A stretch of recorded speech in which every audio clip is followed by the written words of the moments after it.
Okay, well, Mike, thank you.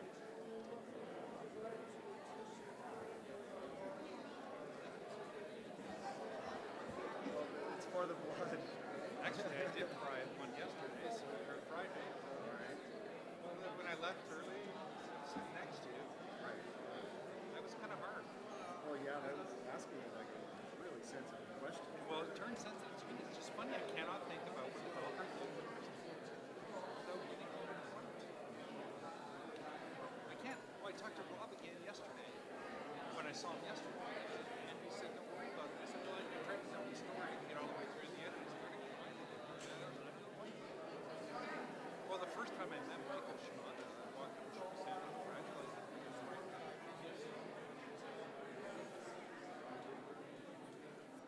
Oh well.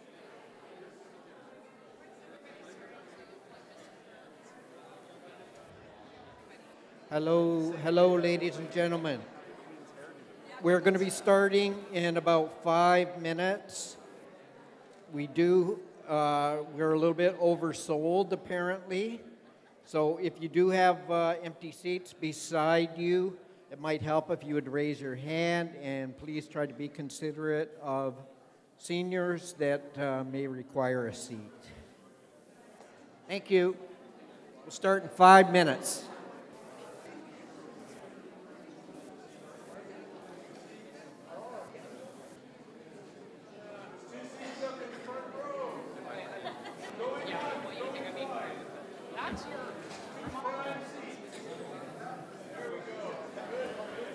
One of the most significant 2000 students pledged to vote. I used to teach. Did I bring those along? I used to be able to beat the young people. Yes, my friend. Well, I got bold, and that seems to have leveled off.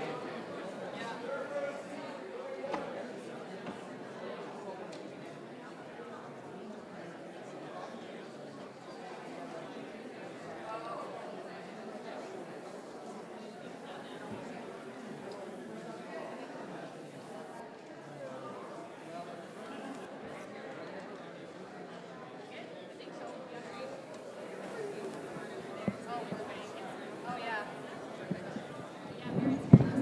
I didn't see him, but that's good to know. Yeah. Okay, perfect. Yeah. Do you need more? One? I'll just keep one for my little sister. Good day. How are you today? Are you tired? Yeah. Yeah, it gets tiring, doesn't it? Is everyone coming today? He was here. I haven't seen Mike yet. Saul, no rival. Saul's in Mexico. Is he in Mexico? Yeah, I saw that on Facebook. Oh. Is he in Mexico until after election day? At least another week. Yeah, I think so.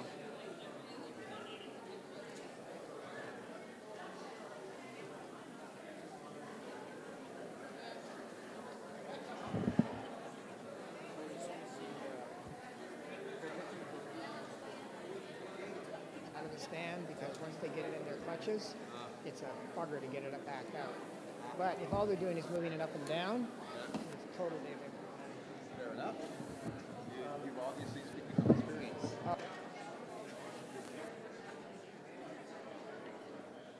I'll bring the sign. Lisa, do you guys always sit alphabetically? No, this is, I think the second time. Yeah. But we're going to answer in different orders, right? We're not all going to answer alphabetically. Yeah, that's Sid's handling that. That's Perfect. I do all of them. How are you? You all ready? I think so.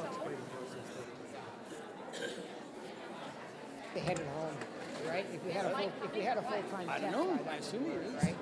What time is this thing supposed to be? And then this, Yeah, I was there. I don't know. If you want to, Please find a seat. We're going to start in about 2 if a really minutes. short person comes up, you can move it down. A really big sucker comes up, or I'll leave it right about there. Yeah.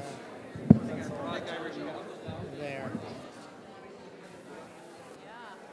it's like,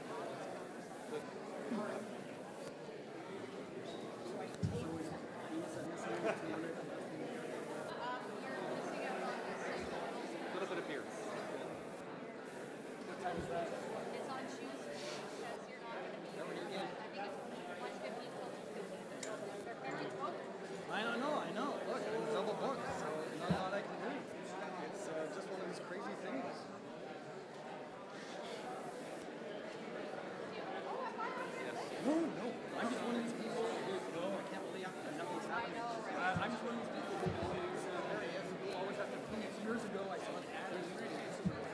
come around this way if you like. Your nose run like Oh, I saw that one knocked out. and I took this into my doctor, and he said, no, no, no, you just need to take Kleenexes every day. He said, you don't want that kind of stuff. So what they would do, Hey, Mike, I'm sorry. so,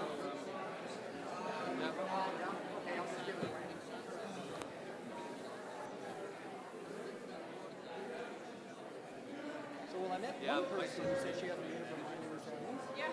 Probably husband works. Okay, people, we're ready to roll. Please take your seats.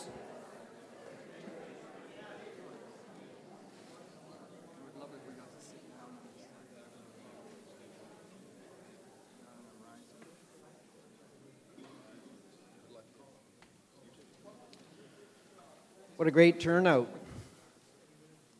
I'm Tony Sprackett, and I'm Vice President of the Fernwood Community Association. You have me at the mic today because our President, Lori Rubin, who's standing at the back, has bad vocal cords today due to a cold. So I'm here to welcome you on behalf of the Fernwood Community Association and on behalf of Lori, our President. So to begin, I'd like to acknowledge that we are here today on the traditional territory of the Lekwungen people. I'd like us to be mindful of that. And I just want to say thank you up front to each and every one of these candidates for caring enough about their community to try and help it be a better place. Sometimes in the heat of the discourse, we forget that. And people get a little bit mean to these candidates, and I think they deserve a little love.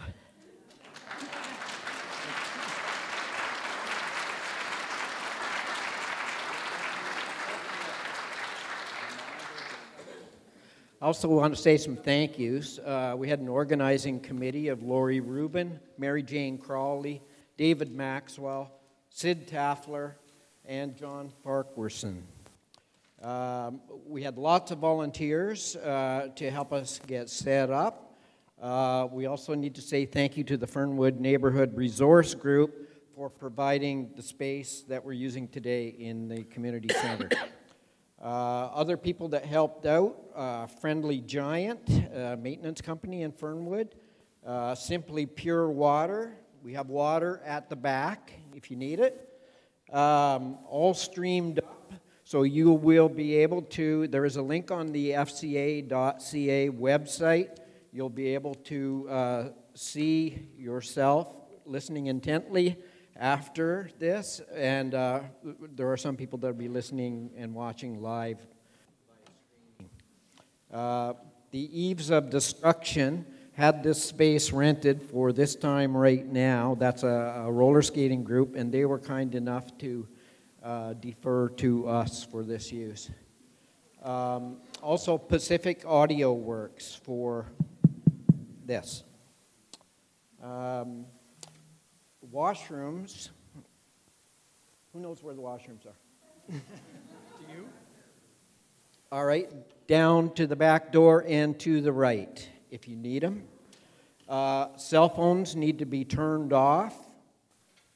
And I just want to give you one reminder that we have one more election event that's going to take place on Tuesday evening, and that's for the school board trustees.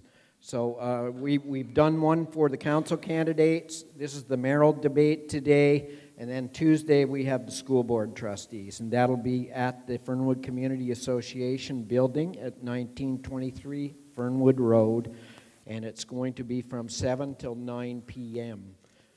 At the Paul Phillips Hall. So with that, I would like to introduce the moderator for tonight, and that's Sid Taffler of The Record. I hope you enjoyed the debate and that you all choose wisely. Thank you.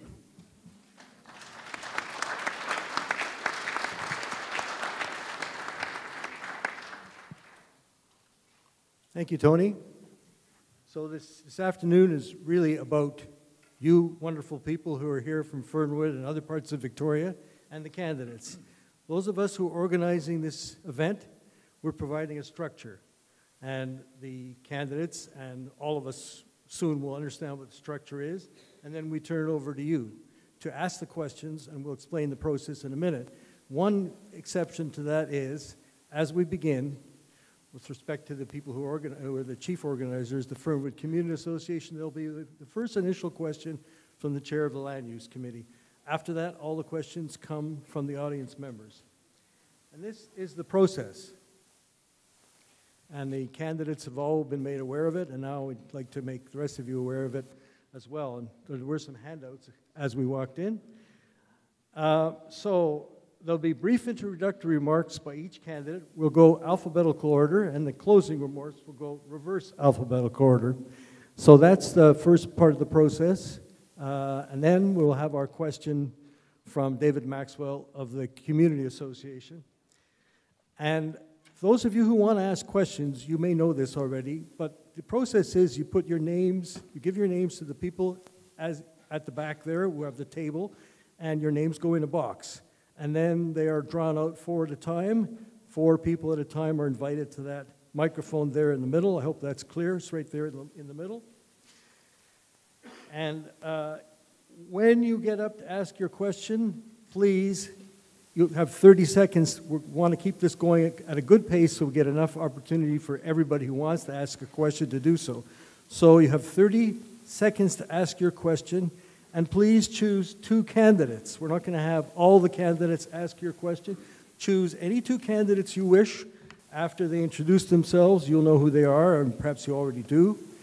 And then the candidates have 60 seconds to respond to your question. So it's a fairly quick process.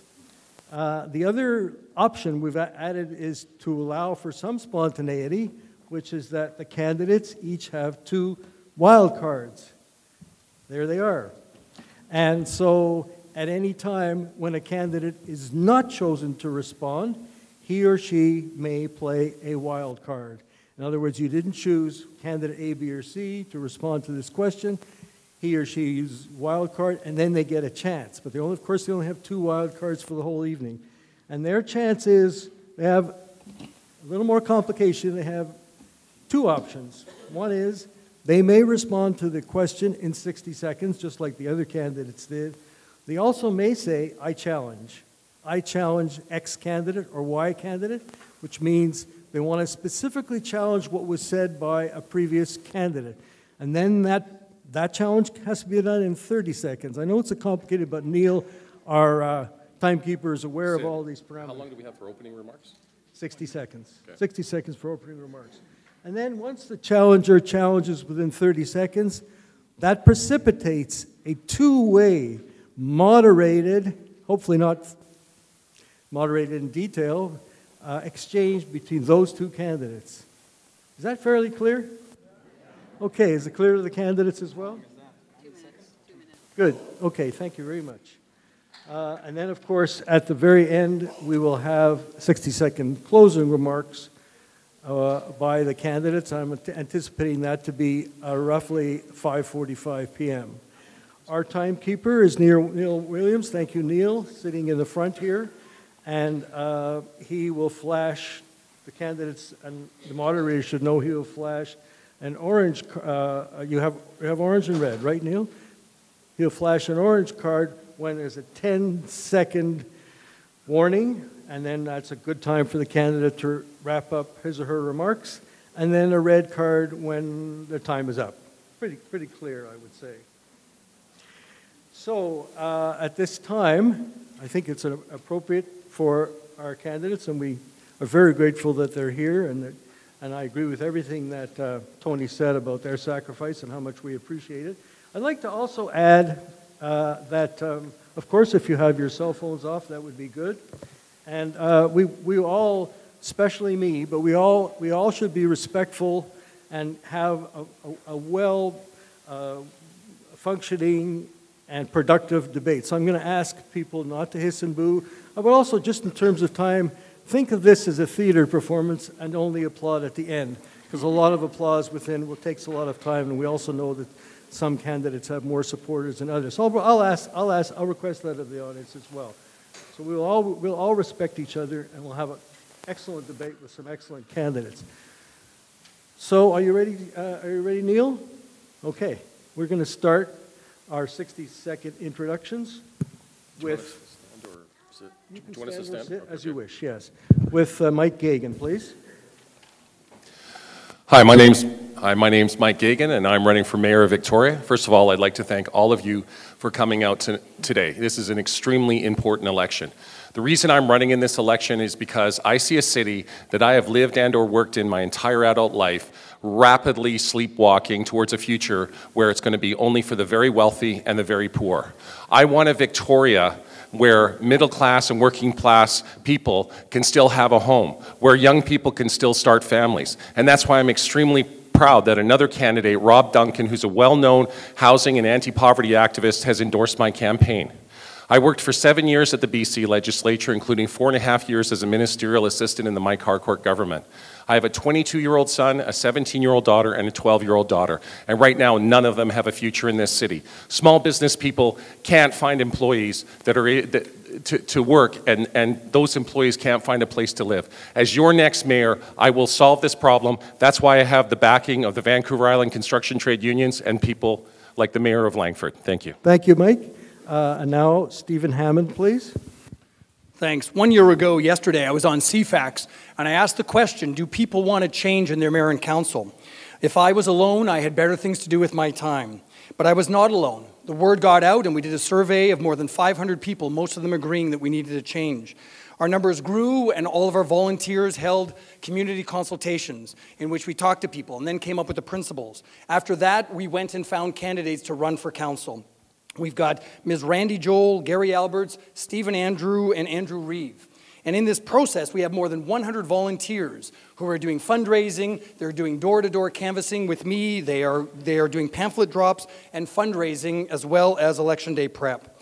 If you're looking for real change on October 20th, I encourage you to vote for the new council.ca team of candidates. My name is Stephen Hammond, and I'm running for Mayor of Victoria. Thank you, Stephen. Lisa Helps.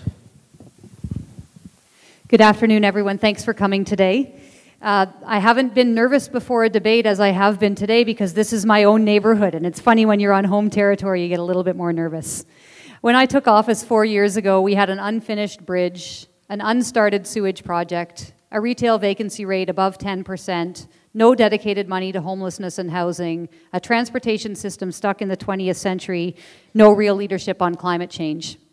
Fast forward 4 years, together working with my council, we've solved some of these issues. We've got dedicated funding for homelessness and housing, we've got a bridge that's finished, a sewage project that started, and we're just getting going. So I would say that after 4 years, it's not time for a change, it's time for 4 more years doing the work that we've been doing, building a compassionate, inclusive, affordable city. And that's what I will commit to doing for the next 4 years, and I really look forward to your questions today. Thank you so much. Thank you very much. David Johnson, please. Good afternoon. My name is David Arthur Johnston. I'm a candidate for Mayor of Victoria. I have a rare platform that includes a jump towards austerity. I believe we've been living in somewhat of a foggy dream world where we think we're rich when in fact we have a $100 million debt. I believe the Blue Bridge had criminal contrivance behind it that put us in the pockets of the developers. I believe that harm reduction is a dark scam to flood the streets with addicts. I believe tent cities are a viable option, but they cannot work while the streets are owned by darkness. Please check me out on Facebook. I believe that once you get to know me, you'll see no other option. Thank you. Thank you. Bruce McQuiggan, please. I'm right at home in this gym. I used to take my kids here to play on Saturday mornings in the fathers and kids play area. I've lived in this neighborhood for most of the last 25 years. We won't talk about when I was out in the land of Stu for a little while. Just a year and a half. I got back as soon as I can. I live walking distance from here. My wife works across the street. I've had 3 kids graduate from Vic High. This is my community. You know, we're supposed to talk about our qualifications and our policy, but I want to talk about something else while I have 15 or 20 seconds, And that's this idea of what politics is. You know, you have a bunch of people lined up at a table up here who you're going to select to be your next mayor. That's a little bit like watching somebody ride a bicycle in order to do a swimming test. Winning an election is not the same as being an elected official. What I would like you to do is to look at all of us with an open mind and decide who is likely to be the best person to be your mayor, not the best person to win this election. Thank you. Thank you. Now, Christoph Smuda, please. Hello, good evening. My name is Krzysztof Żmuda. I'm the small business owner, Test of Europe Deli in Victoria, provided for last 8 years Eastern European food to Great Victoria. I decided to run for the mayor because I want to lead Victoria into the new path of common sense actions, as the last few years everything is done without common sense and without consultation with residents. Today, Victoria is double crime, double rent, commercial, residential, more deaths over those people, more homeless people, more traffic, more pollution, and less parkings. That's why Victoria needs help, not helps. Thank you. Thank you, Christoph. And so, we have one question to be asked by the Community Association. After that, it's up to the audience. I will call people up four at a time, randomly. So at this point, the first question goes to David Maxwell, Chair of the Land Use Committee of the FCA, and he will choose the two candidates to whom the question will be asked. Before I do that, though, I want to put a little plug in for the Land Use Committee. Anybody in Greater Victoria, or even from Saskatchewan for that matter, can join the Land Use Committee and attend our meetings. If you want to get on our mailing list so you know when the meetings are, you can pick up a piece of paper that looks like this at the back table. And that's especially important because on the 25th of October, we have an important informal meeting with a developer who will, if he's successful, build the tallest building ever built in Fernwood, and that's going to be 12 stories tall. Okay, now, on to my question. So, Victoria's 2012 official community plan was developed over time with many public consultation opportunities that many of you probably remember. So this question is for Bruce and Stephen. Please comment on Council's current practice to make important amendments to the official community plan by sending letters to people living 200 meters from the proposed rezoning and publishing information in the paper, inviting people to make their written comments or attend a council meeting and speak on the matter. Is the question clear to the two? I'm not sure. Yeah, David, please. Are you asking if it's a good process? Yes, it's a process question. Okay, all right, sure. Can we have Stephen first, please? That's who you mentioned first. Yeah. Sure. Actually, the whole notion of consultation and making sure that people have a say in the land use is very important. When I've been at the doors, and I've been to thousands of doors in this campaign, as a matter of fact, I was in your neighborhood just this afternoon, it's one of the things that people have said to me that they feel as though there is development that's being pushed on them, and they don't feel comfortable with that, and they don't have a say in it. Now, when I went through that big document, and there was a lot of interesting information about that, what became clear is that there was a lot of information that was given out to people, but a lot of people also in each community, in each neighborhood, didn't necessarily feel as though they were heard. So the process of actually sending it out to people who are in the area, I would actually like to encourage the engagement department within the city to actually be going door to door, and when it's going to affect their neighborhood, that they actually get more of a say so that people don't have to come to these long-winded meetings and stay up till midnight in order to have a say in the process. Thank you. Bruce, please. Thank you very much. We have to have some kind of process to be able to access communities' opinions about important development issues that influence their neighborhoods. The process that we currently have would be fine in 1930. I teach sociology, I do consultation and stakeholder consultations in different industries, and this process could not be more flawed. There are a million different ways to actually get neighborhood input that is efficient for neighborhood members of the neighborhood in terms of the time they have to put into putting in that input, and they can be collated and analyzed fairly quickly. A million different survey methods, door knocking as Stephen suggested, and everything else.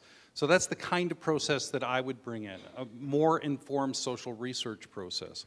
Moreover, I have to say the fact that we have stuck to this kind of process in the 21st century seems to show to me that we've become a slave of private interests, that this is not an engagement process, this is a megaphone process to distort your ideas about how things should work. Thank you.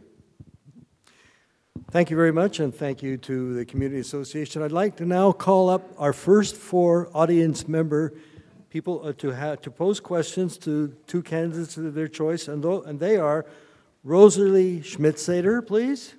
Is Rosalie here? Rosalie? Okay. Kay Marshall, please.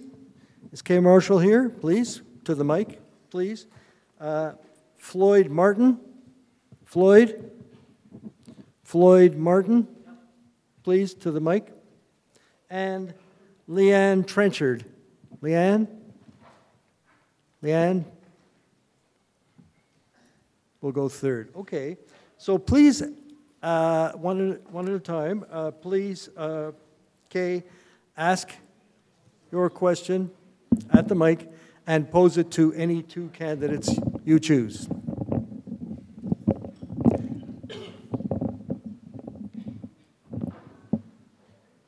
My question is, in terms of development within neighborhoods in our city, how would you ensure that community members... Oh, start again. My question is, in terms of development within neighborhoods in our city, how would you ensure that community members and neighbors are consulted and are heard in that process? And how would you ensure that neighborhood plans are in place to guide development? And I would like Lisa to answer that, and Stephen. Thank you very much for the question. The question that was asked by David Maxwell is a good jumping off point for your question. The 200-meter mail-out and the public hearing is a requirement of provincial legislation. That's not optional. We have to do that, and it's really important that we do that because that's the most basic way to get the final decision and final input. But there's a lot that we do before that. Working with the community and the Community Association Land Use Committee process is excellent. Often I'll be stopped in the grocery store and someone will say, hey, have you heard about this development that's coming? And I say, no, I haven't. Have you? And the community always says yes first. Before a developer is allowed to submit a proposal to City Hall, they have to go to the Community Association Land Use Committee. They have to get input from the committee. They're supposed to make changes. They don't always. But we get a record of every single Community Association Land Use Committee meeting when we get the proposal at City Hall. So I think the process can be tweaked for sure, but the CALUC process is really, really important, and I wouldn't want to see anything done with that. Thank you. This, again, just follows on the last question, and I appreciate how much it means to people. The mayor just recently, I think it was last week, said that they're backing off, the mayor and council, I assume, said that they're backing off of a development plan and also the neighborhood plan for Gonzales. And when I went, I've gone to every door in that neighborhood, and people were really upset.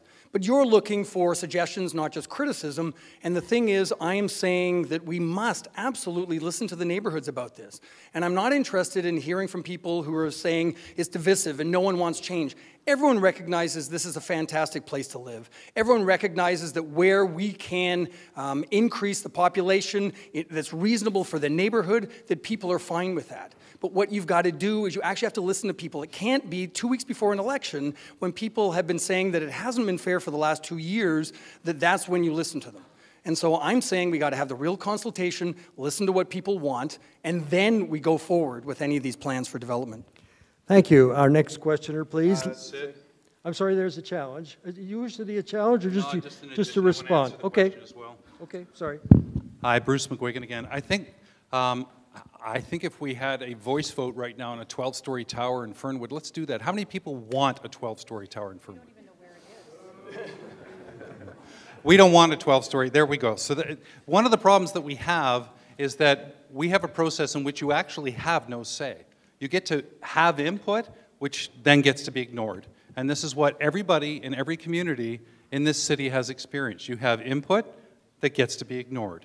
Very little is done to integrate your perspective. There's no requirement to integrate your perspective into any plan for anything that gets done in this city.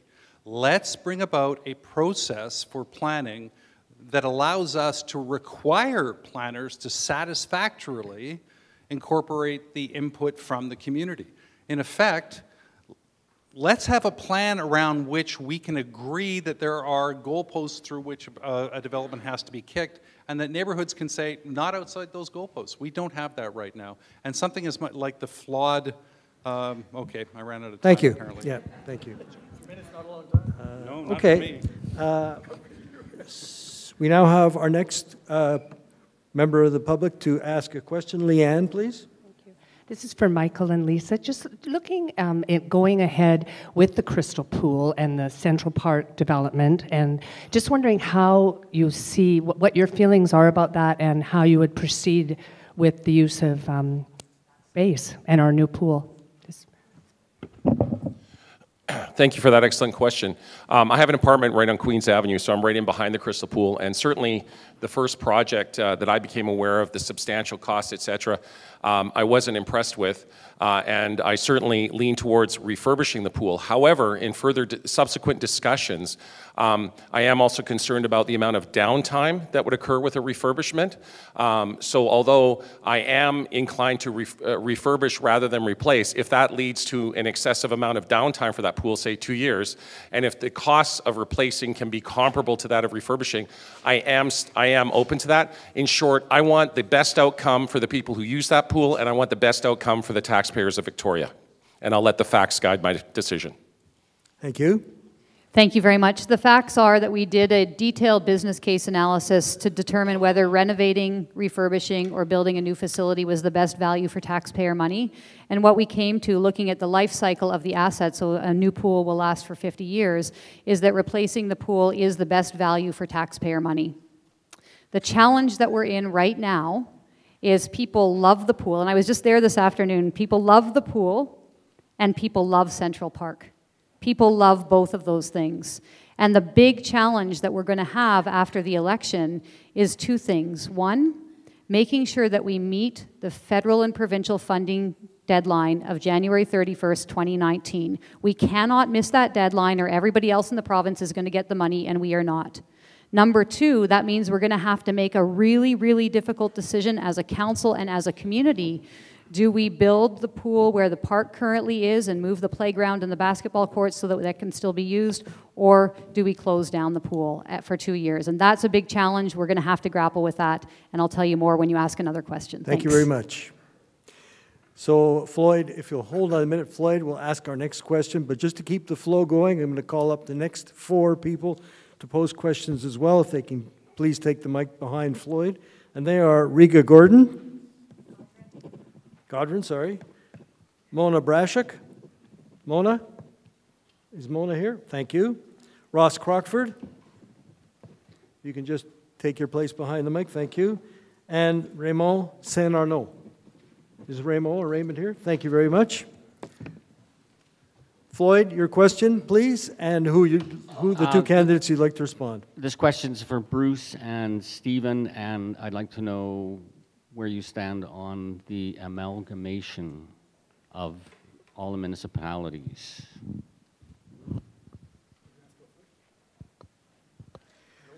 Usually in the order in which he requests. It's Bruce and then Stephen.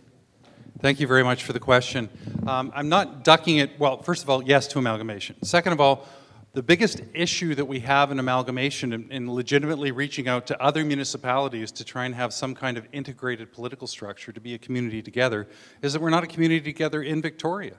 We're not an amalgamated city. How can we ask Saanich to join in? And people in Saanich are kind of dubious about it because they know how people in North Park or Fernwood or James Bay or any of the other communities in this city feel about what's been going on in terms of development in this city. We don't have a consensus in this city. Everybody I talk to is mad at City Hall.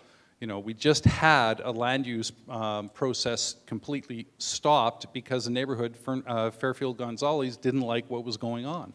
So we have to fix ourselves before we're going to be a very attractive partner to Saanich or any of the other communities. Thank you. Thank you. I don't think we're broke. And so I think we're doing fine. I'm in favor of amalgamation. The Citizens Assembly is a very good process. It takes it out of the hands of politicians, which I never was one until now, and make sure that it's being done on a thoughtful process, on an economically efficient process to make sure that anything we're going ahead with makes economic sense. Amalgamation, I don't want anyone reading in between this. The fact is, amalgamation seems like a very, very good idea, and I'm more than eager to find out what the Citizens Assembly will say. So I encourage people to vote in favor of it if you want to. Thank you. Riga, please. My name is Riga Godrin. I'm running for Victoria City Council. My question is to Mike Gagan and Bruce McGuigan. From my perspective, previous council and mayor spent millions of dollars improving their commute from City Hall to Fernwood. I live in Fernwood myself. What mistakes do you think were made building the bike lanes, and how would you fix it? Thank you for that question. Well, the first mistake was the inadequate consultation. And as the incumbent mayor has admitted, there wasn't proper consultation with the transit drivers, there wasn't proper consultation with senior groups, there wasn't proper consultation with disability groups. You now have this bike lane infrastructure on routes that were designated emergency routes for fire, ambulance, and police, and now fire, ambulance, and police are trying to avoid them. I think if we had a major disaster in this city, those bike lanes will have contributed to making that disaster worse.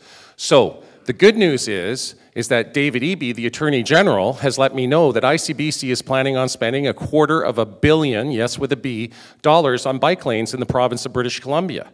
So I think we can access some of those dollars, and after full and proper consultation, we will make changes. And what will those changes be? I'd like to see more bike lanes on secondary roads, fewer on arterial roads, and I don't want to see them hardscaped in. I want to see paint, and if we have a bike lane on a one-way road, the bike lane's one way as well. Thank you. Bruce? Thank you. I will mention, Mike, that on Friday morning at the real estate board debate, you did say you would rip out Fort Street, just to be clear. I'll also point out that you said the bike lanes would stay full stop at your first debate. Yeah, and they will. They will stay. Well, I can't keep track of your flip-flopping. No, I've never said anything else other than that the bike lanes will stay. We've spent a lot of money on them. Most of us like them, but I think that the bike lanes should go in the direction of traffic travel. A painted line isn't enough. My niece lives in this neighborhood. She's a single mom. She works for the province of British Columbia, and she was put out of work. She was actually working on her PhD at the time for 2 years because a painted line didn't defend her from a motorist that changed lanes right into her. So hardscaping or completely separating bicycle traffic is what I want to do to protect the members of my community and my family. Thank you. Thank you. We have a wild card challenge from Mr. Johnson, please. I think the bike lanes are part of a larger plan that includes the intentional, well, they're using the word densification. The population of Victoria is going to double in short order, and the bike lanes aren't necessarily for green use. It's more of a getting ready for towers everywhere and Victoria to turn into to continue evolving into a massive revenue generating machine. I think the bike lanes are extraneous, especially when we're $100 million in debt. Whatever float our indebtors are allowing us to have to run this city, I would rather give everyone a Leatherman and a bag of seeds. Thank you. Thank you. Mona, please. Thank you. I'd like to direct my question to Lisa and Stephen. how will you make affordable childcare spaces available given the critical lack of educated, certified, and trained early childhood educators? Thank you. Is that clear? Is that question clear? Okay. Actually, one of the ways you can do it is by when developments are being proposed, that you include the community amenity contributions. And Victoria has got virtually none of that, especially when you compare that to other municipalities within BC, the municipalities that are growing like we have. And so the thing is that it would be wonderful to be able to get some of these CACs, as they're called, and they're built into it so that you make sure that it's in a number that doesn't stop development, but it's also something the developers say, yeah, I'll build that into my cost of the buying the land and of the development I'm about to do. And those can go towards parks. Those can go towards perhaps medical clinics. Those can go toward daycare centers. So there's lots of things that you can actually do to help the community in situations like that. We just haven't been asking, or we haven't been requiring developers to do that, and there's lots of opportunity to do it. So that when things are being built, it's not a burden on the entire community. It's actually a contribution to the entire community. Thank you. I think your question was about childcare staff. Yes. Yes. We have, kind of off the side of my desk right now, but working with the community, a Mayor's Childcare Solutions working group. And at the table, we have everybody involved. We've got the provincial government. Folks who are having to stand. There are a few chairs that are available. Anybody please raise your hand if they have a chair near them so that people can sit, and those people can please come forward if they wish to sit. Thank you. And now we'll go to Ross, please. Oh, I'm sorry, is it a wild card? Yeah. You're playing a wild card? Sorry, Bruce. Yeah, I've played all my wild cards. I'm going to ask Chris to give me his. Being able to afford to pay people properly is just a weird. Daycare supervisors, so we can work with kids who have been traumatized by violence at home or by the refugee experience. Don't call them, please. They're not taking a waiting list yet. We're starting construction in 2 weeks. Thank you. So I've already done it. Okay. Ross, please. Question for Stephen and Lisa. A big part of the reason why the bridge project went sideways and so far over budget was because city staff and consultants buried or bent information that was presented to council about whether you had a fixed price contract, whether the contractor had ever built anything in China before, whether other infrastructure in the city needed replacing or not. That stuff was not presented, and I was just wondering. Come to your question, please, Ross. Yes. Right now. What would you do, or what have you done to discipline or correct staff or consultants that provide you with incorrect information? Answers, please. Well, I don't get the opportunity to discipline the staff that I'm not the mayor of, and hopefully we don't have to do that too often. We are said, the new council.ca group, our team, has made it very clear that we want an independent audit of the Johnson Bridge. And as a matter of fact, a woman down here said, are we going to pay for that? And I think if you had to pay for that to get a better $40 million overrun, that's worth it. But as a matter of fact, the provincial authority will actually do the audit for us. And so it becomes really important for us to learn our mistakes before we go ahead with the next large capital project, which is the Crystal Pool or any capital project. So if people are leading us astray, we don't want those same people to be making the same mistakes again. Anytime the work that I do is about communication. The work that I do is about holding people accountable. And on a daily basis, I'm consulting across this country to say, if something has gone wrong, you've got to make it very clear what you expect to be done, and then you've got to hold people's feet to the fire. And I would expect to do that if I'm mayor, because we can't have this happening again. Thank you. Thank you. If you look around City Hall these days, you'll notice that there's nobody there still who worked on the bridge project. So let's let that stand. Secondly, we have done a...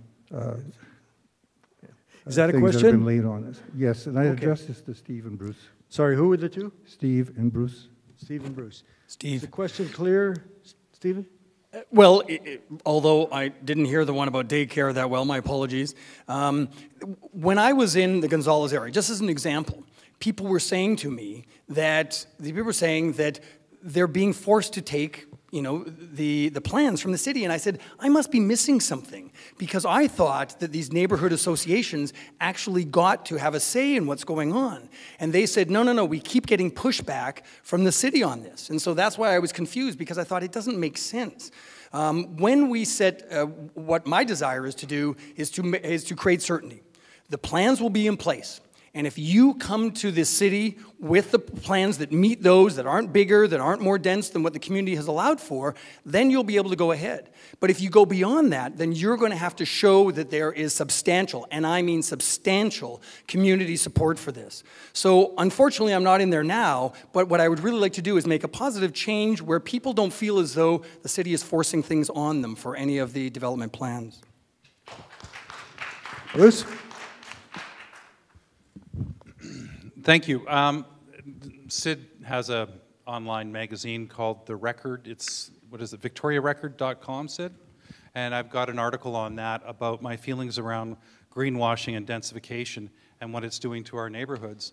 I think one of the problems is that there is a distinction between the OCP and zoning. OCP is a maybe, we could, we might, that developers kind of take as a wish list that they can and they will do. So that's a little bit of a problem. I don't think the OCP is actually an official community plan. It's kind of a developer's daydream for our geography. It's geo-pimping. It's not really a community plan because it doesn't involve the interests or the will of the people, the nature of communities, and what we want to do in our communities. And I find that a bit problematic. So I think, as I said earlier, we actually have to alter the process of approving alterations in communities to give, within certain goalposts, communities a veto. Those goalposts will have to be worked out when we look at it later. I'm not going to say there's going to be an absolute veto because there are some things that we have to deal with, but I think that's what we have to do. Thank you. Okay, we have a challenge from Lisa Helps or a response. It's correct? not a challenge. I just like to answer the question as well. Thank you. When we did the official community plan in 2012, there was substantial input from the community. But the problem with the OCP is that other than in Burnside Gorge and Victoria West, where the neighborhood plans have been completed, it doesn't align with the neighborhood plans. And that's why for the past 4 years, we've been working really hard to get the neighborhood plans done. And unlike when the plans were done in the 90s, where the OCP was the bylaw and the plan was just a policy, what we're doing now is aligning the OCP with the neighborhood plan. So when Burnside Gorge neighborhood plan was finished, we changed the OCP to reflect what the neighborhood wanted. When Vic West local area plan was finished, we changed the OCP to reflect the neighborhood plan. So now there's no discrepancy between them in the two neighborhoods where the local area plans have been done. And that's why local area plans are so important. Burnside Gorge, there was a development that came forward against the neighborhood plan, and we voted it down. Thank you. Darren, please. Okay. Question and two candidates. Darren Marr, resident of North Park. I'd love to give my question to all of you candidates, but for the purpose of this forum, I'll ask this question to Lisa and Bruce.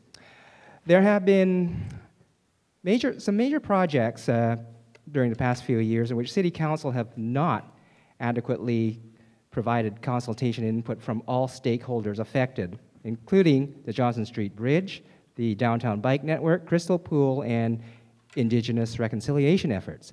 If elected, what would you do to improve greater communication, consultation, and input with all stakeholders on major civic initiatives?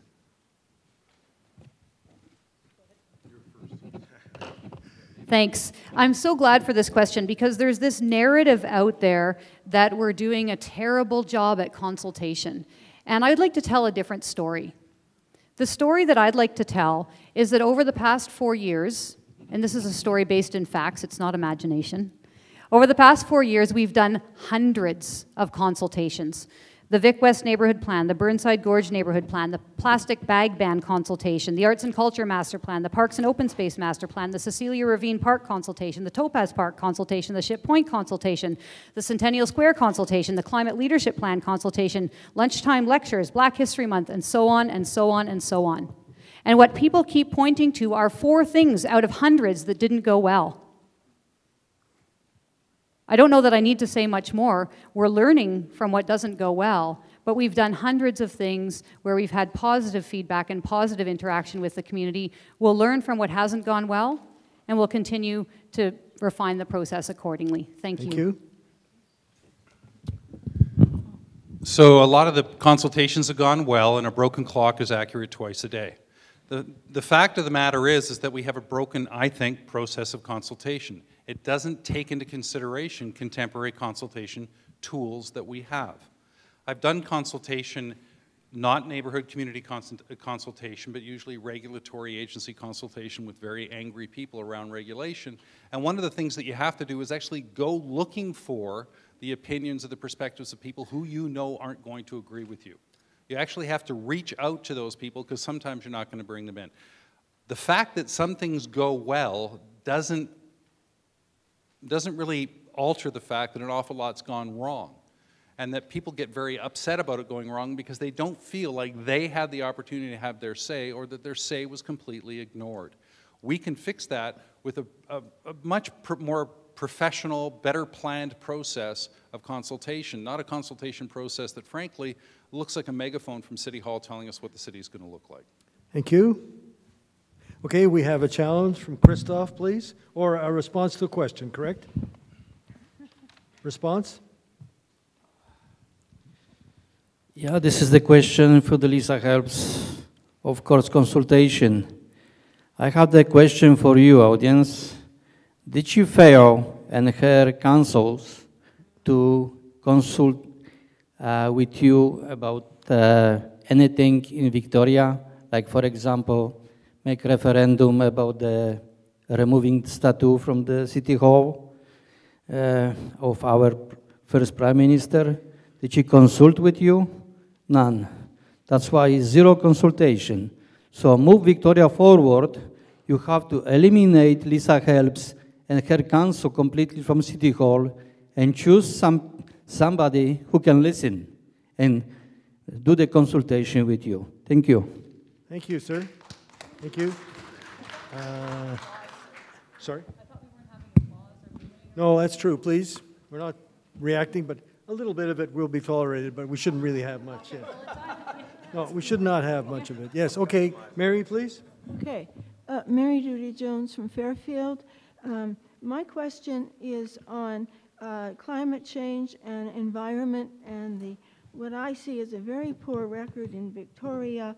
The loss of trees continues unabated with every development, especially the bigger it gets. They take everything out. And secondly, we had a crisis with the Gonzales Hill, which is a reserve for Gary Oaks, and they're really getting cut all over the place. Could you form your question, please, Mary? Okay. The question, all right. The question is that since there was no help from City Hall, from the council, on the Gary Oak Reserve, then I'm asking Bruce and Stephen, what would they do, what measures could be done to prevent such loss of trees, and what would you do in a crisis? Thank you. Bruce and Stephen, please.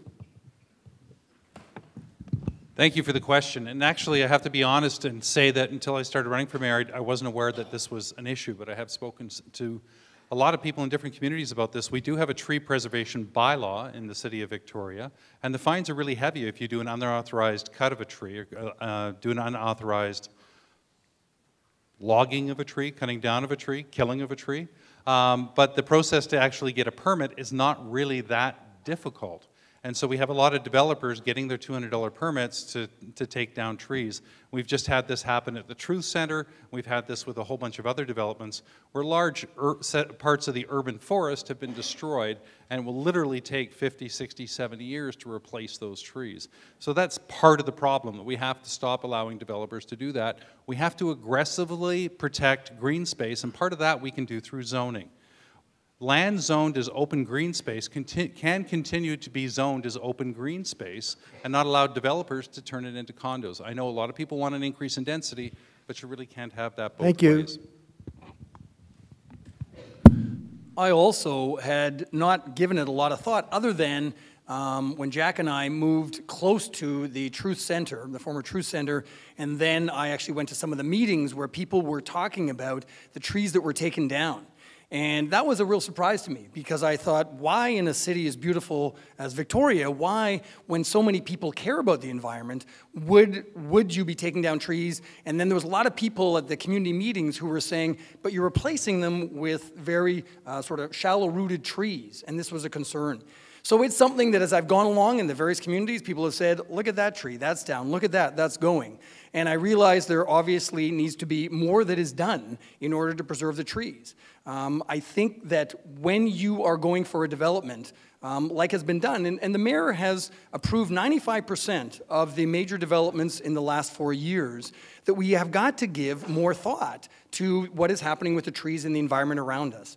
It's all part of the whole process. It can't just be ignored. Thank you. And now, no applause, please. No applause. And now we will call up 4 more people before Avi gets to ask his question, please. Is Anita Coleman here, please? Anita, please come forward. Jill Picard. Jill, please. If Jill is here, Jill Picard will go after Anita. And then we have Barrett Blackwood. Barrett will come next. Barrett, please step forward. Is he here? Barrett? And then we've got Zach Peters. Zach? Thank you very much. So, Avi? Great to see a full room here. This is a question framed in regards to attracting federal money or provincial money. Why do you think there is no stumping or debate for the CRD during the election cycle? And what will you do to increase public transparency at the CRD? As a sidebar, would we get more money with a stronger CRD? This message is for Lisa and Bruce. Stumping is the political process of debating, knocking on doors. So what's your question about this? Can you ask it again about the CRD? Sure. One question, please. One question. Okay. Why don't you think we have stumping or debates for the CRD? Lisa and Bruce. Meaning door knocking or canvassing of the community? The whole thing. Whole thing. And why aren't we getting more money? In Victoria, we do. So you'll notice that councillors who are running for Victoria Council also identify whether or not they're running for the CRD. And then when you go and vote tomorrow or Saturday, you'll get to vote for the councillors, but also you'll get to vote for the CRD directors. So in Victoria, there is an opportunity to have those debates during the election. I think, actually, in this past term, more than ever before, we've attracted significant amounts of federal funding through our cooperation at the Capital Regional District. So I brought a motion to the CRD table with my councillor colleague Izet and Loveday to ask the CRD to borrow up to $30 million to fund new affordable housing, particularly for people who are homeless. And through the CRD, we got everyone to say yes, even Langford and Colwood and Souk. And then because we were working together well as a CRD, the province put in another $30 million, and the federal government put in $30 million. So we have $90 million dedicated to homelessness and housing because we're working together well at the CRD on that issue. Thank you.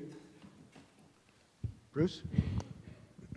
I think one of the things that Avi might be getting at is that there's an awful lot of policy set regionally by the CRD that's not the subject of actual open political debate. That we're not engaging in a process where people who are running for the CRD are actually going out and telling us what they're going to do or represent as people who are running for the CRD. One of the issues, of course, that's really obvious for this community and the 13 community, or all of the 13 communities in the capital region, is that we have to have a better transportation plan.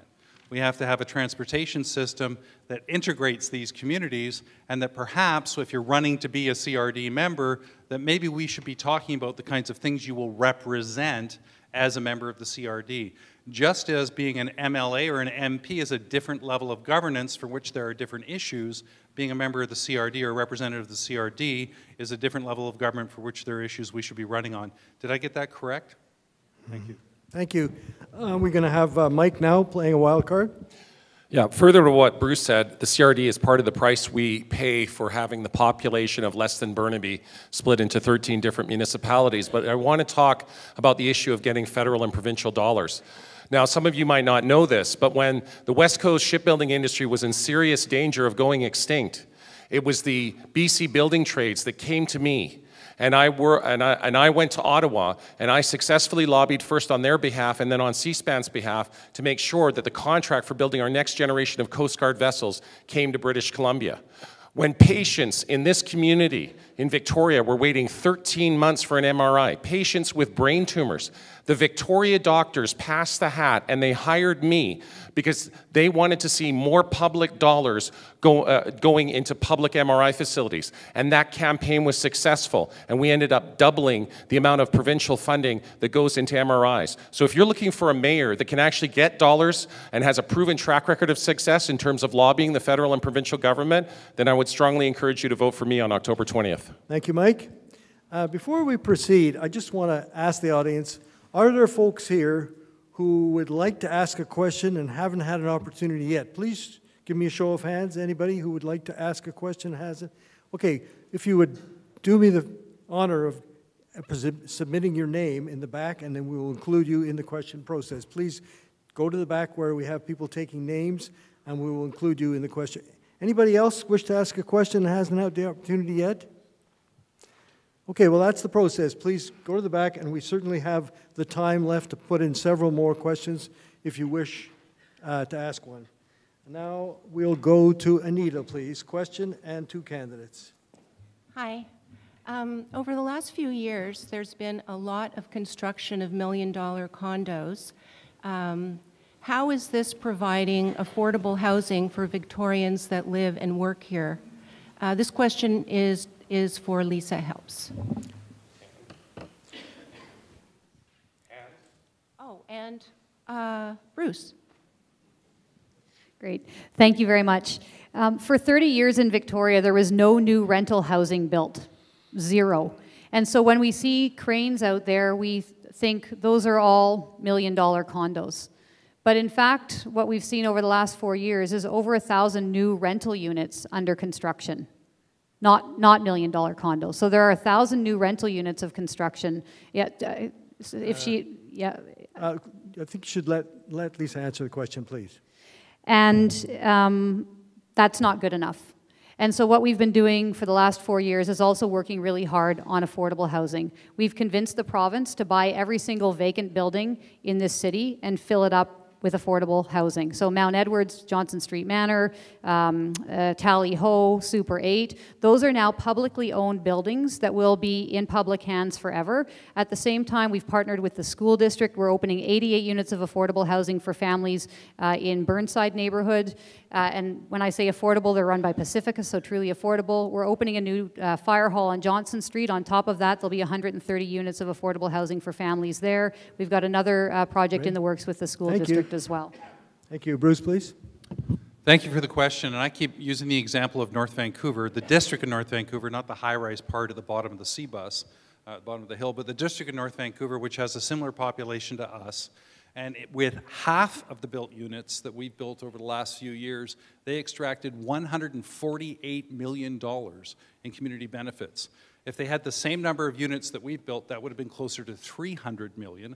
$48 million of that in North Vancouver is going for housing, housing for regular people, housing that's income specific, affordable housing. The other $100 million is going for things like, well, bridges, pools, municipal infrastructure. So one of the ways to do this is to actually get community benefits from developers. Millionaires aren't going to just give it to you, take it from them. And the thing is that when I was working in Surrey with kids 33 years ago, Surrey was doing that. People of Victoria were 3 decades behind Surrey. Surrey. Thank you. And now Stephen will play a wild card. I was out, one of our volunteers who's out canvassing with me this afternoon in your neighborhood is actually chair of a nonprofit organization that builds affordable housing. And one of the things is that it was just last week or the week before where the Victoria the Victoria staff said, we want you to spend $1 million on the affordable housing grants that the city gives. Right now, the city gives $250,000. And they give it in 10,000 to 30,000 increments to these associations. This is a great thing. I'm a guy that has to be I want to be very careful about not pledging things that we can't do. But when the city staff said, we need more of this, I'm on board with that. So I'm going to pledge that if I'm mayor, that I'm going to say we can come up with that other $750,000, perhaps not pay it in legal fees, and we'll have that money that will be available for affordable housing. That's a concrete thing that can be done, and I'm very much in favor of that. Thank you. Jill, please. My question is for Stephen and Michael. Do you plan to reduce speed limits to 30 kilometers on all neighborhood streets? And if so, how will it be enforced? Whoever. No, I do not plan on doing that. You have to have a reason for it. It can't just be that you were sitting around the kitchen table with some people and you decided that it was going to go down to 30 kilometers. And the reason for, and I know it's not, the mayor isn't talking about having that done everywhere. But I was in a part of, again, canvassing what part of the city, and the woman says there is no 30 kilometers across from that school. And I said, I thought there was always 30 kilometers when you got in the school zones. And maybe this is just one of the exceptions. So where it's necessary, people are willing to go slow. But the numbers that are estimated on how much it's going to cost just to put up the signage would be I think, a little bit crazy when you consider that there's got to be a good, solid case for saying, are you going to change the speeds? Because apparently the people don't understand it as it is, and people will tend to just sort of go along without actually knowing what the speeds are going to be. So I'm saying you can't just make this kind of blanket decision. If there's important information that's coming our way that says you change the speeds, then I'll listen to that. Thank you. Thank you for the question. No, I'm not going to change the speed limits for the simple reason that changing the speed limit signs doesn't work. On those streets where they've lowered the speed limit from 50 to 40 kilometers an hour, the city's own reports show that average speed decreased only 2%.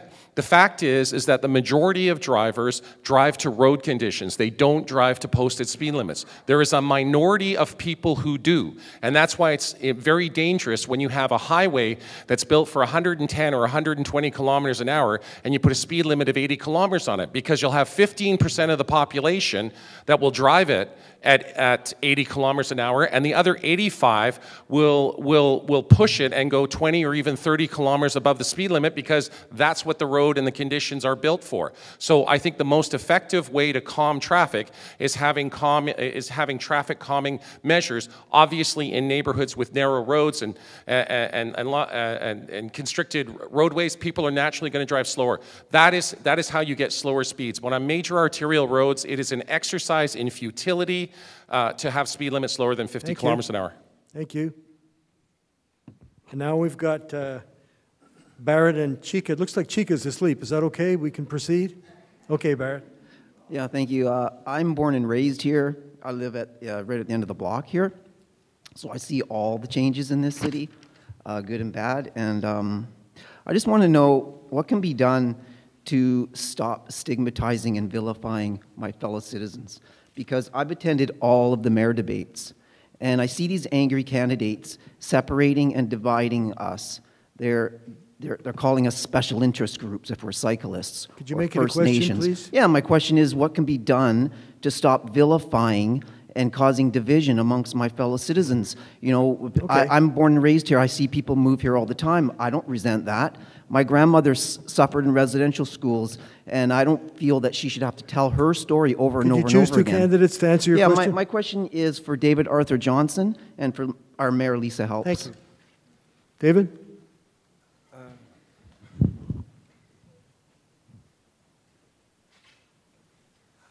What can we do to stop stigmatizing people? It will start with a suggestion of patience. Ultimately, as mayor, it would become known that I know that evil isn't a real thing, and therefore hate is intrinsically absurd. And so with patience, we'll be able to see through misinformed or ill-informed ideas the best we can. At the same time, average Joe might be carrying his own little complicities And so it's important for each of us to analyze our own preconceptions about which way we think civilization is going. Thank you. Thank you. Lisa, please. Thank you. I think this is one of the most important questions that we're grappling with as a community right now. And the way that I think that we can do it to stop vilifying and name-calling and creating division is to listen to each other's perspectives and to each other's stories with a truly open heart. So every 2 weeks in my office at City Hall, I have a community drop-in, and people come in, everyone comes in, have a cup of tea, a cup of coffee, and I always say, what are the issues? And I ask people, they list the issues, they get to speak at them one at a time. One day, there was a woman who came in and she said, I'm really tired of all the homeless people sleeping in the park next to me. So we listened to her. The next guy on the list, he stood up and he said, I'm homeless and I'm sleeping in a park. And it was an amazing moment for each of them to tell their story and to have the community witness. And that's what we do. We build understanding, one story and one perspective at a time. Thank you. And now we'll have Zach Peters, please. Hi there. My question's for Stephen and for Mike. Just wondering how you might go about allocating funds for some of the major projects that need to be done in the city. I think you guys have both talked about trying to lower taxes. So just trying to figure out how you might go about allocating those funds, be it from government or wherever. Who do you ask your question to, please? Sorry, Stephen and Michael. Thanks. Is that clear? I hope so, but correct me if I'm wrong. Our taxes have gone up. Since 2012, they've gone up more than double the rate of inflation. Now, the mayor says that that's better than the previous administrations, but I don't think that's satisfying for people, that the taxes have gone up way too much. Our group, the new council.ca group team has said that we will work towards making sure that the taxes don't go up more than the rate of inflation. And it's our desire that they can be less than that. But there's a lot of economic pressures on the city. There's a lot of things that people expect to be done. And so when you're allocating anything towards any of the budgets, just the normal operating budgets, then you prioritize things. Just like in our own home, what are the things that need to be done? What are the things that can be done? What are the things that make life enjoyable in our city? So it can't just be all dollars and cents about these kind of things. It's what are the important things? And then for the capital projects, you got to make sure that if you go to a referendum, that you've got to make sure that those capital projects meet the requirements for the city, that we're not wasting that money. Thank you for the question. Yes, our taxes have been doubling every 8 years. That's simply unsustainable. And in terms of accessing federal and provincial dollars, I've talked a little bit about my track record, the work that I did with C-SPAN, the work that I did to get public dollars for MRI facilities, but I've also done work in other parts of British Columbia. When the Round Lake Treatment Center, which is a treatment center that's run by First Nations, was in danger of having its funding cut off by the Interior Health Association, they hired me and I got those dollars restored. In terms of bringing dollars in from the federal and provincial government, yes, I have excellent connections to the provincial government and the federal government. I successfully lobbied along with Tim Raybald for the creation of the First Nations Finance Authority, which is actually modeled on the BC Municipal Finance Authority, so that the more sophisticated First Nations like West Bank can engage in the kind of capital projects that a municipality like Victoria can. So in terms of holding the line on taxes, we also have to make sure that we're getting our fair share of dollars for low income, mixed income, and co-op housing. That's very critical. Thank you. And at this point, we've got our next four speakers coming forward, please. Carmen McNamara, Nancy McGregor, Derry McDonnell, please come forth, and Jim Spensley. In that order, please. Carmen, Nancy, Derry, and Jim. Sorry, I wasn't on the list, but I was told to just hang out to ask a question, if that's okay. I think you should put your name on the list, sir. We'll do our very best to get you in. Please, I think we have time. I hope so. So Carmen, Nancy, Derry, and Jim.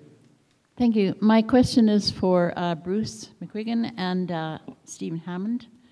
It's actually changed a little since I first wrote it, so I'll try to get on with it. We are losing our mature tree canopy to disease, drought, and developers. For instance, at the Truth Center, a whole forest is coming down along Fort Street, and this is a mature forest. This is happening when climate change invites us to see our world with new eyes. Now, I want to know what you will do to protect and add to our low 18% tree canopy. And I also want to know what you will do to bring a First Nations approach to how we deal with many issues, and in particular, the land. Thank you. Thank you. One question, please. So we'll, perhaps the first one. Is that correct? Do you have your two candidates? I did say Bruce and Stephen. Sorry, thank you. Bruce and Stephen. I'm going to have to wave off on the First Nations approach because I'm not a First Nations person. So speaking for First Nations communities on their approach to dealing with these issues is not something I'm comfortable doing. On the other issue, I think one of the things that we've seen happen, all of us have seen happen who've lived in Victoria for any length of time, is these transitions that happen in our neighborhood, these new developments that happen. And although I'm frequently framed as anti-development and sometimes actually feel that way, we can fit in some development without necessarily destroying open space, green space, and our forest canopy. We've talked about the Truth Center already, but this is happening on infill and development, gentle density projects in neighborhoods where trees are coming down and everything else. The first thing I would do is I would protect institutional zoning so that we don't lose things like downtown schools, churches, the Truth Center, parks like we've lost all over the city, well not parks, playing fields we've lost all over the city to development projects in order to protect space where trees can grow. The second is actually to enforce and strengthen the tree bylaw. Thank you. Thank you. Because we talked about trees already, if you don't mind, I'm going to talk about climate change. And I know that the city, I know that the region really wants to make sure that we are having an impact on people getting out of their cars. Now, it was interesting because coming here today, the thought, or someone asked me, they said, well, you know, are you going to be driving over? And I said, of course not. It's a 6-minute cycle ride, and it's my favorite way of getting around town. And believe me, with some of the congestion, you want to do that. And so I want to be encouraging people, when we talk about climate change, I want to be encouraging people to find ways that they can have small contributions for climate change. When I look around this neighborhood, I see all these wonderful little parks, and I see that people are part of it, where they're growing vegetables and they're growing different plants of different kinds. And there's all the big stuff about getting people out of their cars, but there's also small things that people can do, including making sure that we don't lose the tree canopy. But there's a lot of things that every one of us can do on a regular basis for climate change to help that out. Thank you very much, and I believe David would like to play his wild card, second wild card. Once mayor, one of the proposals I'll be drafting will be a new permaculture makeover for Victoria. I'll be enticing, well, ideally I would get 10,000 gardeners, but it will start off probably in the hundreds, and offer them free rent. And from there, I have many friends in that area, and the ingenuity is divine, essentially. Getting all these people with the Parks Department's gear and the spaces that Victoria has and the influence we have, I think we can turn this entire town into a metaphorical Rivendell, food growing everywhere. Thank you. Thank you very much. Yes, another wild card. Lisa Thank Elks. you. I never want to give up an opportunity to talk about trees and climate change. One of the things that we announced this past week, my campaign, is to build on the success that we're already having in the city with tree appreciation days. So we do a couple per year. We get together with some people on a street and plant 10 or 12 trees. What we announced this week was an urban tree planting festival. So once a year, in every neighborhood at the same time, neighbors will come together on their streets under the guidance of parks workers and plant 1,000 trees in one day. Right now, we plant about 383 trees every year, 1,000 trees in one day as a city. And each year, we'll do that. And what that will do is it will add to the 33,000 trees we already have on public property. And we've been working really hard with our Parks Department over the past few years to make sure that the trees that are planted are successful, that they thrive. 95% of all trees planted in the city, they live because they're properly cared for.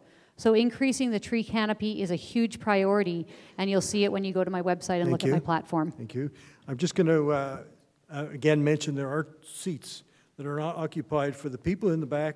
If you wish to stand, that's fine, but if you wish to sit... Several seats here. There are some seats available at the front, please. Okay. Derry, please. Your question? Excuse me. My question is for Mike and for Stephen. Gentlemen, 2 years ago, you appeared at a public hearing on the Mount Edward Court rezoning to provide housing for seniors people, and you both made very vociferous complaints and presentations to the city at the time, accusing them of everything from being insane for even considering it, and how you would consider it criminal negligence if they actually approved it. You, Mike, actually made a question, please. Made a prediction that a horrible event would happen if they went ahead for it. The question is, we're 2 years on, absolutely nothing has happened at Mount Edward Court, even it comes even close to the description you gave of it. So what is your question? How can you claim today any credibility whatsoever to speak on homelessness and poverty in the city? Thank you. No applause, please. No applause. Thank you for that excellent question. First of all, when I spoke on this matter, I was representing my client at the time, which was the Christ Church Cathedral School. So I was expressing the concerns that they had that there would be a lack of proper vetting. And because of the pressure that we put on the city, there was proper vetting. And so we didn't have a shooting gallery, and it became the facility that we wanted it to be, which is a dry facility caring for those age 55 and up. So I make absolutely no apologies, sir, for wanting to safeguard children. So, and the fact that I have Rob Duncan, who is a well-known anti-poverty and housing advocate, endorsing my campaign shows that I am a strong proponent, and I do support a housing first strategy for the homeless. So yes, do I want to make sure our kids are safe? Yes, I do. I also want to ensure that the people who are homeless because of physical or mental disabilities are not put cheek to jowl with people who have drug and alcohol addictions, because their safety is important to me as well. So I make no apologies for making safety first and foremost, and thank you for the question. Thank you. Thank you. Please, please. Stephen? When the provincial government, who had done a horrible, horrible job by allowing the tent city and the courthouse steps and then not having anything in place, when they were saying that when they bought Mount Edwards, and they were saying it was a low barrier, which basically means no barrier, which basically means there's going to be no restrictions. And when the CEO of the social service agency that is running that said to the parents at Mount Edwards, or sorry, to the cathedral, said, did you give any consideration that it was right across the street from an elementary school? And the answer was no, we gave no consideration. We needed those rooms. So we got a lot of the change that happened because we actually were saying you can't be doing this. Now, it is my desire that the people that are in Mount Edwards are going to work out well. But the difficulty is that didn't come because of the kindness out of their hearts. It was because there was a lot of people who said, you cannot put all those people with so many problems right across the street from a school. Thank you. Okay, Jim Spence-Lee, please. First of all, thank you for those that went ahead of me and talked about trees and climate and the rest of it. My question deals with it similarly. I'm a pedestrian, and one of the things I've seen in this city is room for cars and room for bicycles, but no room for pedestrians, at least no increased room for pedestrians. And my question, I'll send it to Lisa and Mike, I guess I'd like to send it to everybody, is can we please have a pedestrian area that's devoted all to pedestrians, such as Government Street? Thank you very much. Thank you. Yes, yes you can. It's in my platform to open Government Street to pedestrians only in the summer months, in consultation with the Downtown Victoria Business Association, the businesses, and the residents. And in fact, because people like you have been calling for this forever, we decided this past summer, Margaret Lucas, who's not running again, took the lead and created a pedestrian-only Government Street on Sunday afternoons from 12 to 5 between Fort and Yates for August and September. And talk about not even taking a baby step. That's just kind of crawling in the right direction. But we did it. And if you were down there, you would have felt the city felt different. There were kids playing giant Scrabble in the middle of the street. There were kids hula hooping. There were parents who had gone into Murchie's, got a cup of coffee, were sitting there watching their kids. There were grandparents playing giant chess with their grandkids. It was amazing. So absolutely yes. Thank you. Yes, thank you for the question. I would absolutely like to see this a more pedestrian-friendly city. One of the ways I'd like to do that is make sure that at all intersections we have the equipment so that people who are visually impaired, they can hear the sound, so it lets them know when it's safe to walk. And in terms of Government Street, yes, there needs to be proper consultation with the stakeholders, especially the small business owners on that street.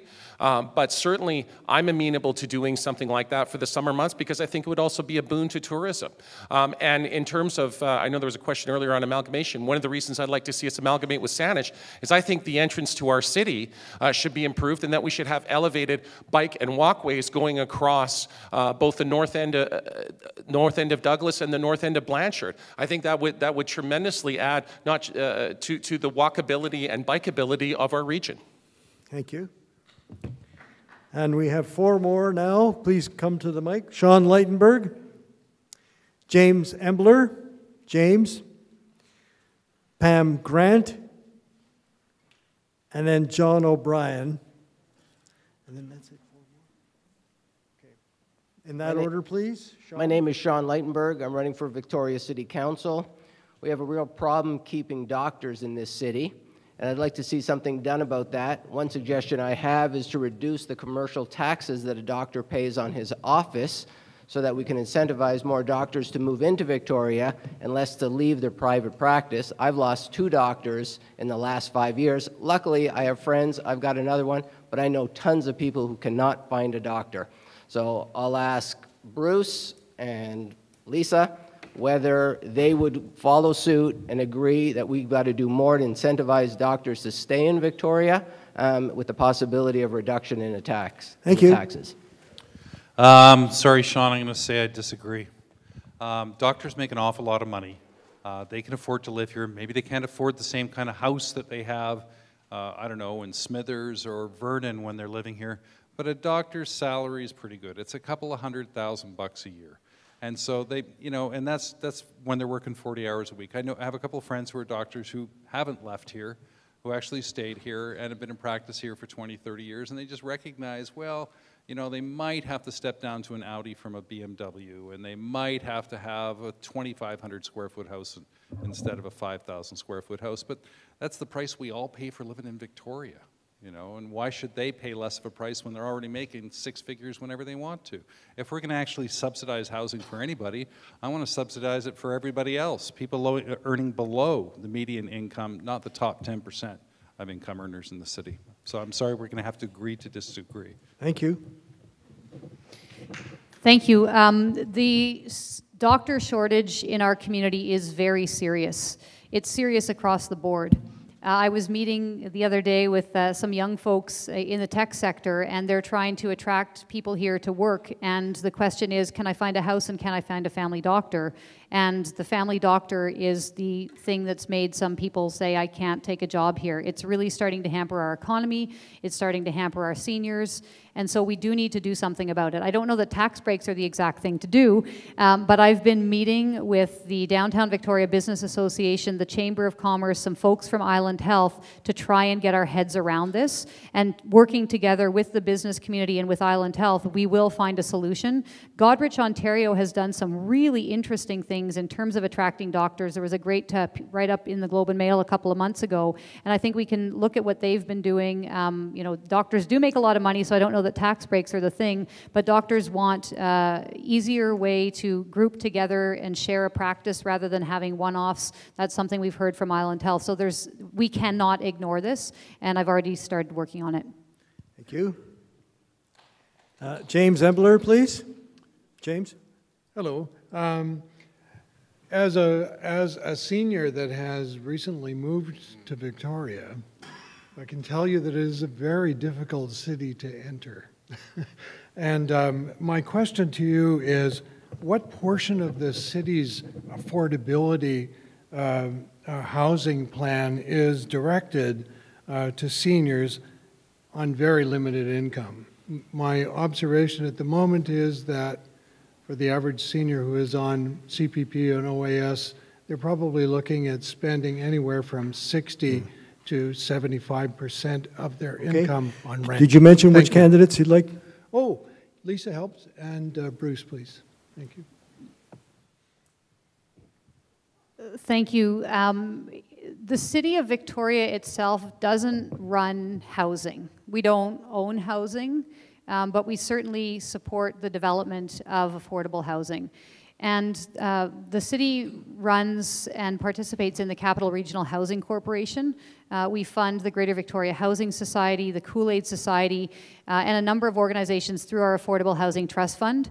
I can't tell you off the top of my head how many units in the city are currently for seniors, but I can tell you that with the new monies coming from the provincial government and the Regional Housing First program, we have an aging demographic, and when projects come forward for seniors, those projects are prioritized because we know not only is this an issue now, but this is going to be a significant issue. So our Affordable Housing Trust Fund doesn't discriminate, but we know that we have to respond to demographic trends, and an aging population is one of those. Thank you. Boy, I can't tell you how relieved I am that Lisa went first on that one, because I genuinely had no idea. And I'm glad that the answer is 0 in terms of city provided housing. I think one of the issues that we have to start doing is developing communities that have, in terms of funding housing, that go from a range of near market all the way down to subsidized or assisted living, and they should be demographically mixed as well. They should be for seniors as well as people raising young families, and I actually think that the city needs to get into the business of building housing. It's been years. I don't think we can rely on the capital region, and I don't think you should trust a candidate who says they're going to call the province or call the federal government, because you go into office, you pick up the phone, call them, they say no, and you say, sorry, they said no. Promise kept, I called. I think that we actually have to have the municipality start building housing, and the means to do that is to charge the developers for taking away our zoning from us, just as North Vancouver does, $48 million to our nothing. So we're going to have to do that to get that mixed housing. Thank you. Pam Grant, please. Thank you. The interesting thing about this election, besides the fact that there are 9 people currently vying for this chair, is that most of you have never served on council before. I have a question for Stephen Hammond and for Bruce McGuigan. I would like to know what professional experience you bring to the table that qualifies you to be mayor. Please speak specifically. Don't just name jobs you've done, but I'd like to know what you've actually done that qualifies you for this role. Thank you. Thank you. Well, thanks, Pam. As Bruce's campaign manager, I'd be more than thrilled to answer that question. The fact is that I've got common sense. And more than anything else, I don't see that a lot of common sense is going on here. I'm a lawyer. I've had my own business for the last 27 years. I consult and I give advice to some of the most senior companies in this country.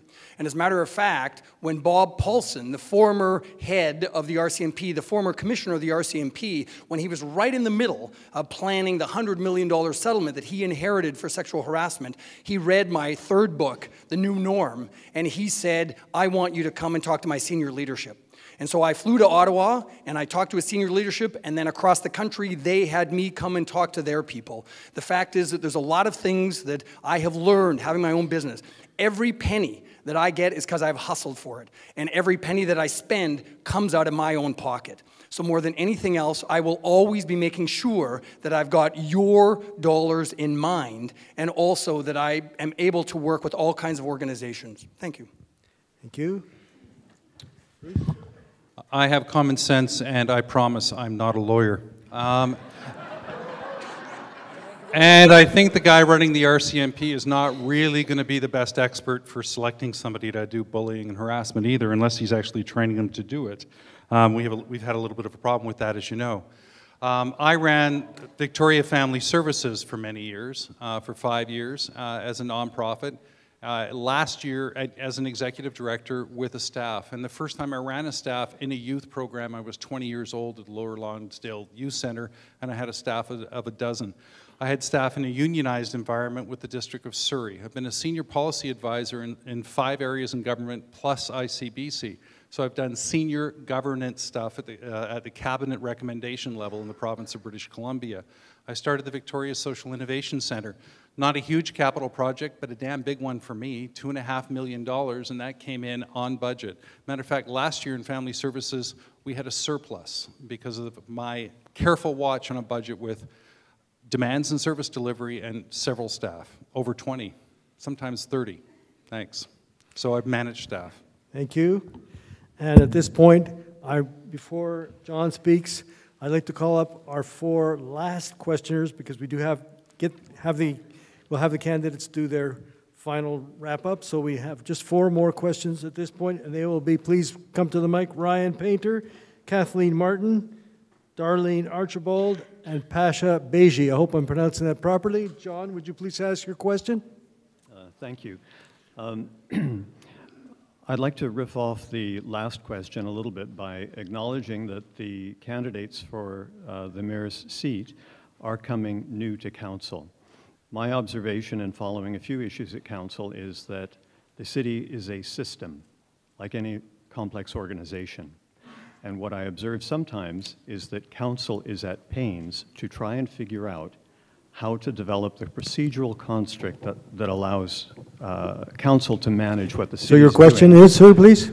How will you ensure, what performance outcome indicators will you put in place so that the ideas that council brings, reflective of the public, are not ones you end up having to apologize for because of the way they were implemented? And the candidates? And let's go with 2 new people to council, Stephen and I think Mike. Thanks. Actually, I think that the way you do it is just any other time. When I was in management, when I was a lawyer, when I was a manager of labor relations and employee relations at companies across the country, is that you actually just say, here are the expectations, this is how we get to it. If there needs to be a procedure that is set out to get to it, then fine, then you work on that. Otherwise, you ask the people with the expertise to say, this is the outcome that we're looking for, and I expect you to get to there. Can you tell me how you're going to go about doing it? And one of the things that I find is that there's just not a lot of accountability, or people are afraid to hold people accountable. And my job, a good portion of my job, is telling people when someone has gone astray, what you have to do is set out the expectations, and then you hold them accountable. And as long as they're doing that, then you're fine. If they don't, then you say, okay, this is where we have strayed from the path, and this is where I expect you to do this. And if they don't do it, then of course you got to go back to square one, or then there's got to be some accountability in there. Thank you. Michael? Thank you for the question. First of all, in terms of working with various municipal councils, I've done that a lot, as well as work with the provincial and federal governments. I spent 7 years serving on Langford's Planning and Zoning Committee, so I got to see firsthand that a municipality can be run in such a way that you can make effective and timely decisions that benefit the community. So, and in terms of the selection of councillors and the mayor interaction with them, I deliberately did not run a slate. I believe that the good people of Victoria should decide who they want their councillors to be, just as they decide who their mayor is. And if I am so fortunate as to be your next mayor after October 20th, I will work with whichever councillors have been elected. I believe there's issues we agree and disagree on, in terms of the various candidates. But certainly in terms of the mandate that I have, I'll be reminding councillors, should I be elected, like, this is the mandate I have, and how can we work together? So I expect that there'll be a bit of horse trading going on, but I will be reminding them of my mandate. I don't think that answered. Ryan? Thank you. Ryan, please. Okay, they're going to make me bend down on this one. Hi, Ryan. Oh, there we go. Tony to the rescue. You'll have to put it down again, Thanks a lot. Hi, Ryan Painter, candidate for school trustee. My question is for Mike and for Lisa.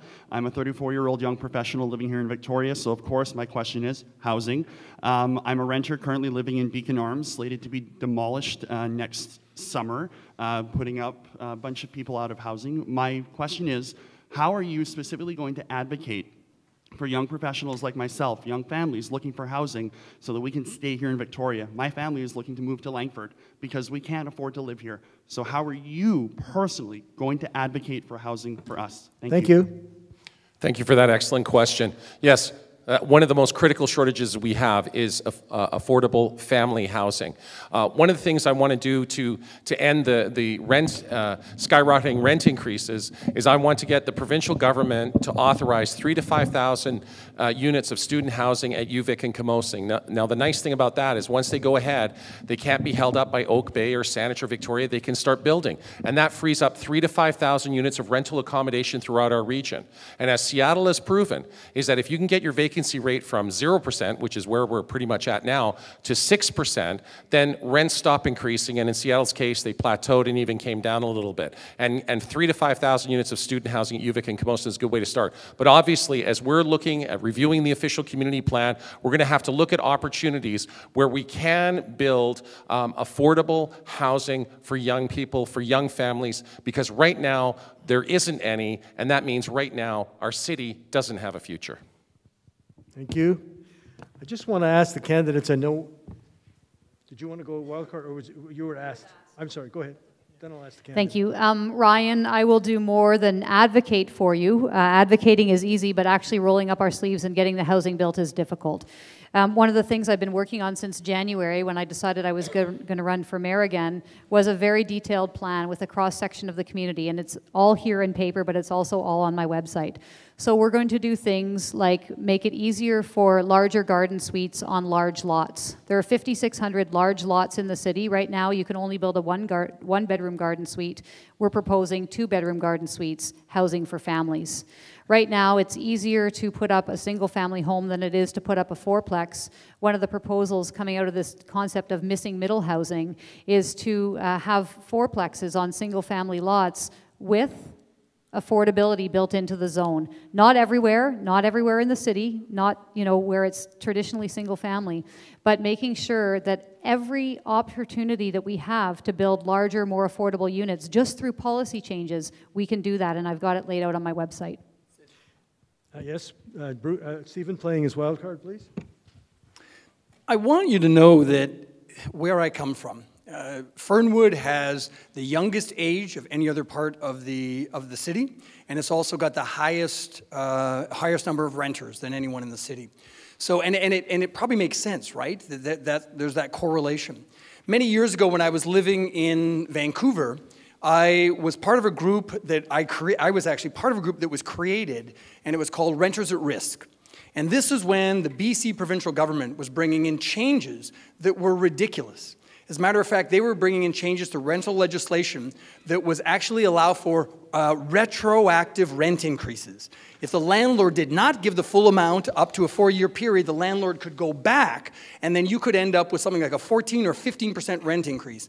I was on the news, I was screaming like other people in the neighborhood about that. As a result of that, I was then asked to sit on the board of directors of the TRAC, Tenants' Rights Action Coalition. It's called a little bit something now, but it's still called TRAC.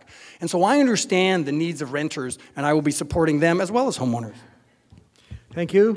Now, before we proceed, I have a few more questions. However, with respect to the candidates, we did tell the candidates the session would end at 6, and they may have other appointments, correct? You do have, they do. So we're going to have to end the question period now. I'm very sorry, but it's only we did say we'd end at 6, and the candidates should have that opportunity to move on. So, no, but they have to have their closing statement. So I'm sorry. We'll have to proceed to closing statements now. So we can, and if there's an opportunity on the way out to ask your question, we will, but we did say we end at 6. I will now have 60 seconds each of closing statements, starting reverse alphabetical order with Christoph, please.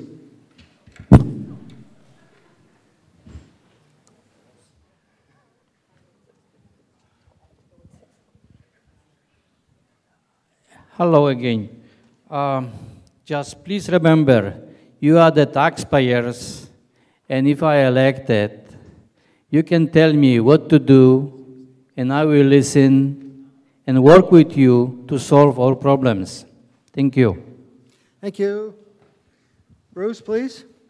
I've done a few of these debates. I am kind of new to politics. At the end of relationships, you frequently end up saying to someone, it's not really about you, it's about me. But this is the beginning of a relationship, so I'm going to say this is really about you, this isn't about me. I'm actually running for office, but this is your power and your responsibility. The person you're going to vote for is the one that you think can actually run the show the best. Run a meeting the best.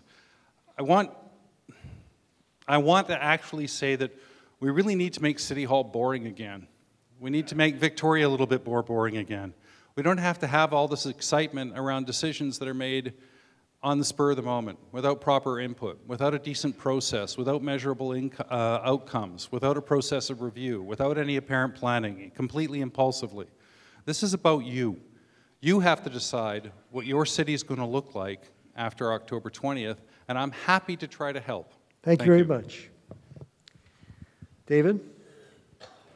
My name is David Arthur Johnston. I'm a candidate for mayor of Victoria. My administration skills are not honed or polished. I can tell smart people when I'm talking to them.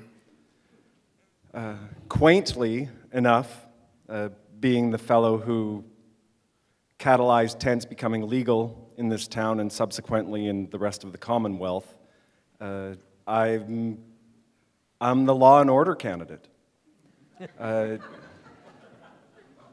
If you wanted, we have to stop acting like we're prosperous just for a little bit, because we're not. We have some stuff we need to deal with, and I can't be bought or instigated.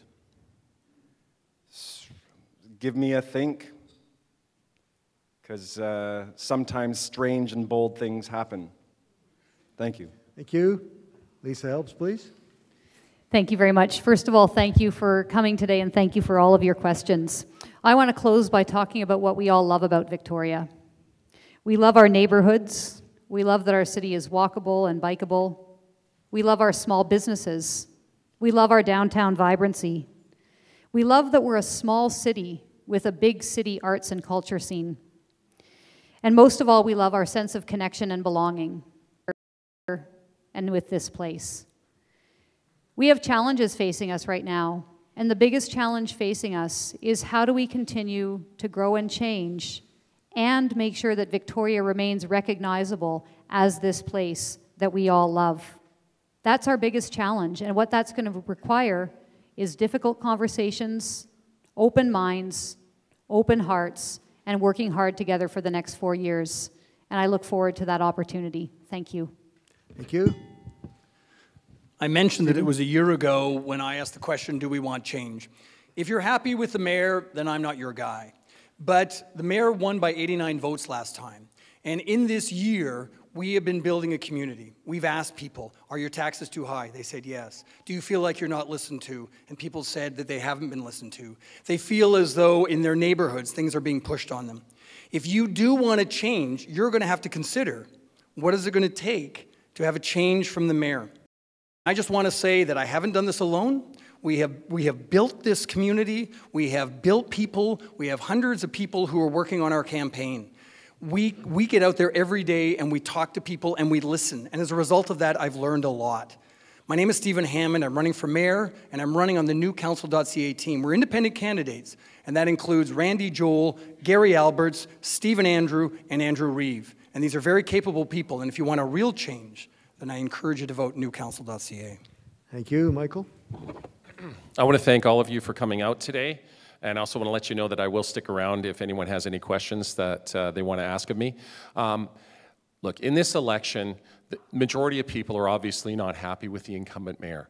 And in terms of looking at the alternatives, it's a difficult decision for you to make. But look at the candidates that have actually put forward concrete policy proposals and platform proposals, and I invite you to go to votemikeformayor.ca and see the platform that I have. My campaign is not based on anger. My campaign is not based on fear. It's based on common sense and compassion. I want a city where people of all different income ranges and all different ages can continue to live, work, and play here. It's because we're not on that path that I was motivated to run.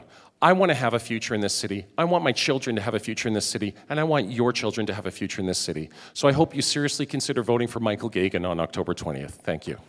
Thank you so much to the candidates. We express great gratitude for everything they sacrificed.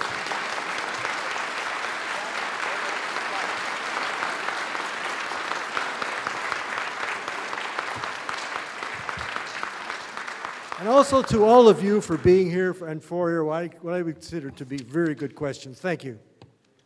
Thanks to Sid Taffler. Great job, Sid.